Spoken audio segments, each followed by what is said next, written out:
En un ratito nos metemos de lleno en eso. Pero tengo a alguien que ha tenido la generosidad de acompañarnos esta noche un ratito. Está de visita en Buenos Aires, pero es un habitual residente aquí en la Argentina, mejor dicho, residente, visitante. Visitante, así es. Ranan Rein, ¿está bien? Está muy bien. Historiador, vicerrector de la Universidad de Tel Aviv y especialista en peronismo. ¿Hasta ahí vamos? Sí. O sea, un extranjero especialista en lo que acá algunos no entienden, aún hoy, después de mucho tiempo, que se define como peronismo. Un extranjero que ha dedicado por lo menos 30 años para estudiar distintos aspectos del peronismo.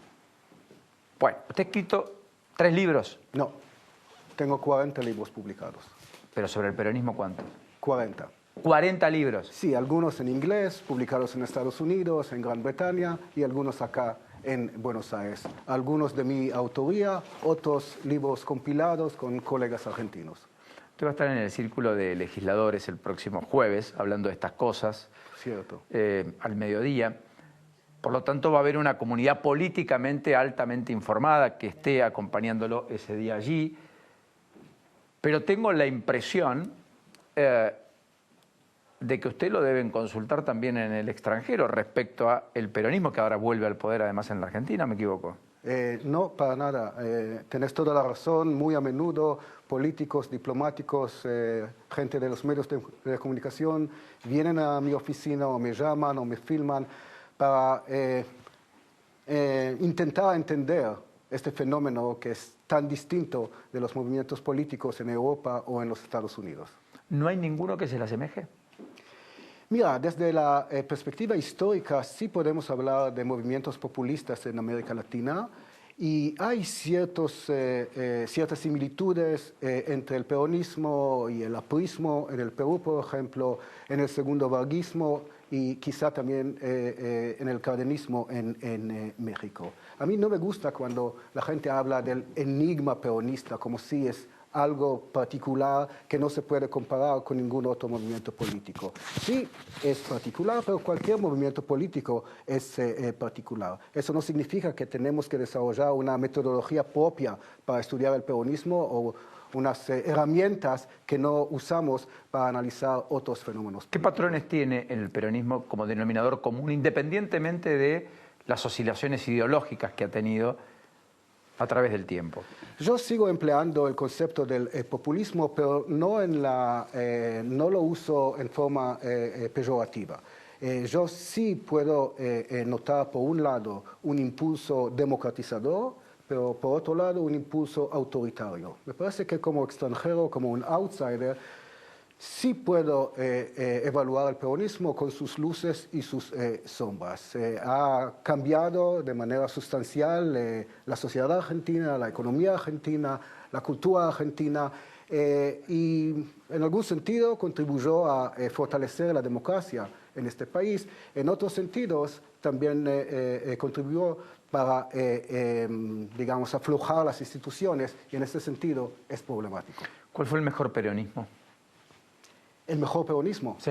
El mejor peronismo es el primer peronismo, sin ninguna duda. 46-52.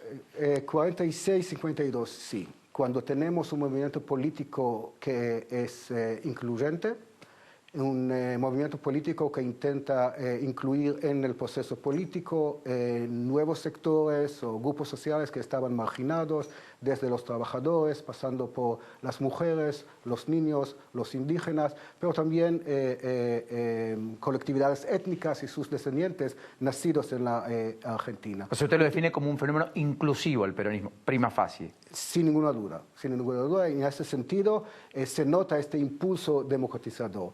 En muchos sentidos, un gran número de argentinos eran ciudadanos imaginarios, tenían derechos legales, pero no tenían derechos políticos, no podían participar en forma activa en el proceso político argentino. Y con el peronismo hay un cambio notable que sigue teniendo su impacto y su influencia. Después, esta apuesta por el estatismo, es decir, asignar al Estado un papel de árbitro, un papel regulador en en materia social y económica. No dejar al mercado regular estas relaciones y así evitar algunas distorsiones en la distribución de la riqueza nacional. Es otro rasgo muy, muy importante. Aunque su éxito cuanto menos sea discutible. Sí, pero respecto a si esa distribución mejoró ostensiblemente o no tanto. Durante la segunda mitad de los años 40 sí se nota... No, eso no hay duda. Quiero decir, en el después. Las versiones que, ancladas en el peronismo, terminaron generando políticas pro mercado, del consenso de Washington en los 90, o políticas más bien otra vez filoestatistas, con una impronta más popular, si se quiere, en el concierto de América Latina, y que parece ser un poco la versión más cercana a este peronismo que vuelve a tomar el poder el 10 de diciembre en la Argentina, ¿o me equivoco? Sí, estamos hablando de distintas etapas, digamos, del populismo en el caso argentino. Hablamos de un temprano populismo con la Unión Cívica Radical y el irigoyenismo. Hablamos del populismo clásico de Perón de los 40 y 50. Hablamos de un neopopulismo de corte neoliberal con Carlos Saúl Menem en los 90. Hablamos de un populismo radical o de izquierda con los Kirchner, y ahora parece que hay un intento de volver al populismo clásico, que es reformista y no revolucionario, que intenta sumar a más gente, tejer alianzas y coaliciones y no encerrarse así en un círculo reducido de gente que es muy fiel a la causa. Muy interesante lo que dice. O sea, la perspectiva que usted tiene es que Alberto Fernández, Cristina Fernández de Kirchner, en lugar de cerrarse, usted imagina apertura e inclusión de sectores a la vida pública y al debate público que hoy no están tan presentes. A ver si lo sigo. Y reformista, cuando uno dice reformista, bueno, reformista hasta de la propia Constitución, ¿imagina usted o no tanto? Puede ser que sí, pero nada que ver con las ideas de la corriente izquierdista del movimiento peronista. La gran capacidad de Perón era de poder sentar alrededor de la misma mesa a gente con antecedentes políticos muy distintos. En el gabinete de Perón estaba Jerónimo Remorino, que vino del conservadurismo, y Ángel Borlengui, que vino del Partido Socialista. Esta capacidad también la tenía Néstor Kirchner, no estoy seguro si la tenía Cristina Kirchner. Y Alberto Fernández, así parece por ahora, es un poco temprano para emitir un juicio de valor. Eso es, parece que tiene esta capacidad. ¿Cómo se ve la Argentina desde Israel hoy? Como un fracaso. Así, sin más, sin atenuante. Sí, como un país que no logra materializar su enorme potencial, como un país que tiene gente de la primera, con capacidades intelectuales y técnicas, pero que por la polarización política y social, por la falta de capacidad de crear un consenso alrededor de cualquier cosa, no logra prosperar. Hay muchos que intentan hablar hoy en día del ejemplo israelí, cómo hemos podido reducir una hiperinflación a cifras así más o menos de 10% anuales o menos. En parte, nosotros lo hemos logrado hace años ya con un consenso social alrededor de un plan económico. Y solamente de esta manera, cuando uno intenta crear un pacto social, se puede también seguir adelante. Acá se habla mucho de pacto social.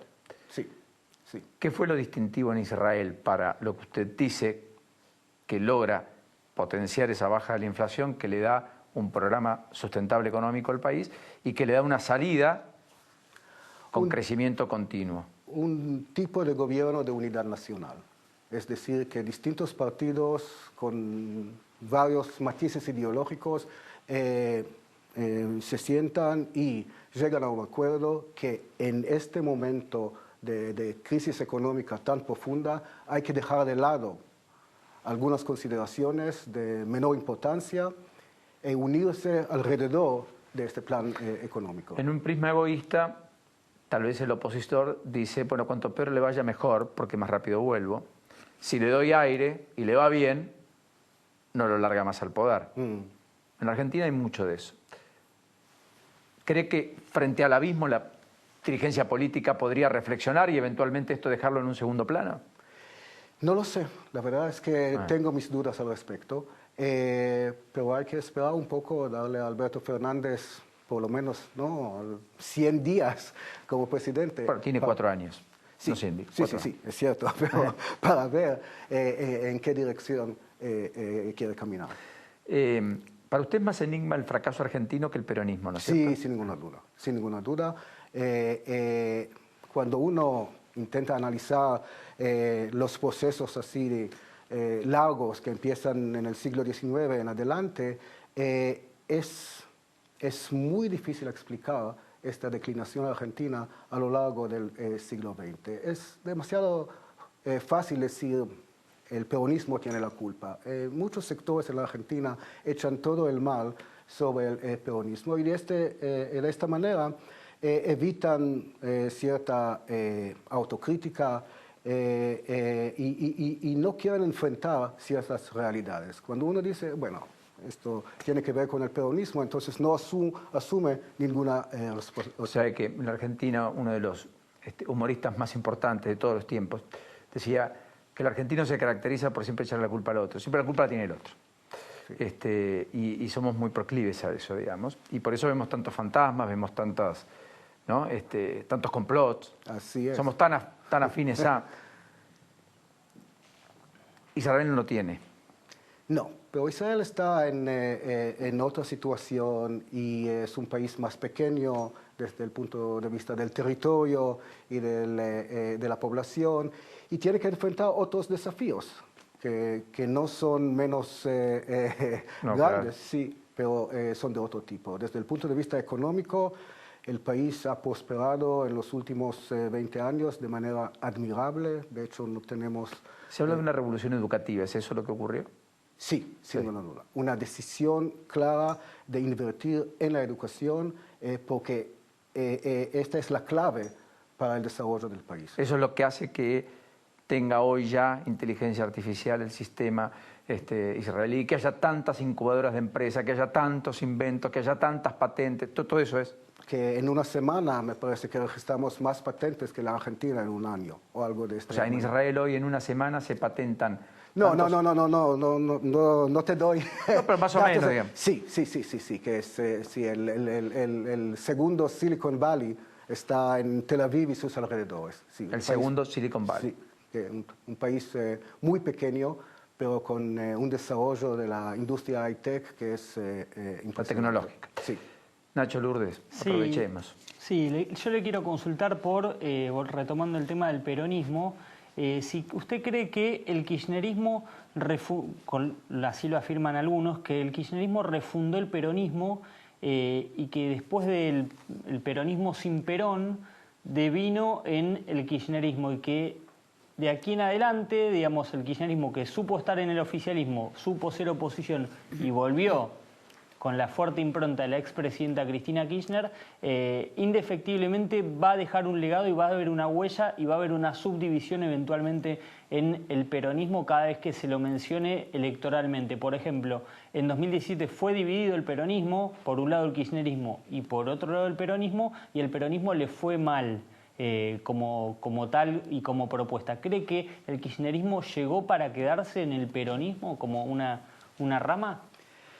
El peronismo desde sus inicios se caracterizó por su heterogeneidad, es decir, logró aglutinar alrededor de la figura de Perón gente que vino del socialismo, del comunismo, del radicalismo, del conservadurismo, y Perón logró de algún modo equilibrar entre las distintas corrientes, no dejar a ninguna llegar a una posición de hegemonía. Siempre, en cualquier etapa, cuando una corriente logró la hegemonía y de algún modo echó para el costado las otras, eso lo llevó al peronismo a un fracaso. Si el peronismo no logra mantener este equilibrio interno, si no logra incluir a gente de distintas posiciones, pero sí que cree en un conjunto de, digamos, de valores, de conceptos de ideales, entonces está destinado a un fracaso. Con el caso de Menem en los 90, también una corriente logró cierta hegemonía dentro del movimiento y eso llevó a un fracaso. En el caso del kirchnerismo pasó algo similar, pero con otra corriente. Usted dijo hace un ratito que nos veían mal desde Israel a los argentinos. ¿En algún momento nos vieron bien? No es que miran así de forma negativa a los argentinos. Cualquier cosa... Me cuesta entender el fracaso argentino. Eso. Lo argentino es muy, pero muy popular en Israel. Cualquier cosa que tiene que ver con Argentina, desde la cultura y la música hasta las telenovelas argentinas que son muy populares. En alguna charla que di en Washington, en Estados Unidos, hablando del tema de los hispanos en Estados Unidos, yo dije que it's very cool to be Latino in Israel. Es muy cool, digamos, ser latino, ser argentino en Israel. Pero sí, la gente, la mayoría, no logra entender esta declinación argentina, este fracaso argentino. Ranan Rey, historiador, vicerrector de la Universidad de Tel Aviv, especialista en peronismo. Veo ahí los muchachos peronistas árabes, los muchachos peronistas judíos, la segunda línea, solo 3 de la bibliografía de los 40 libros que escribiste sobre el peronismo. ¿Estás en la Argentina? ¿Te quedas hasta el viernes? Hasta el viernes. Mañana voy para Salta, donde la legislatura declaró este libro, Los muchachos peronistas árabes, de interés cultural para la provincia. Y vuelvo para Buenos Aires, para el Círculo de Legisladores de la Nación y para un acto en la legislatura porteña. Gracias por este ratito, ha sido un enorme placer. Gracias por la invitación. Y pronto nos adentraremos en otra conversación que tendrá que ver con pensar Argentina, con algunas cosas de Israel, a propósito de dejar atrás la historia del fracaso y construir una historia de éxito, que también la tuvo la Argentina, por cierto. Cierto. Gracias, Ranan. Gracias a vos.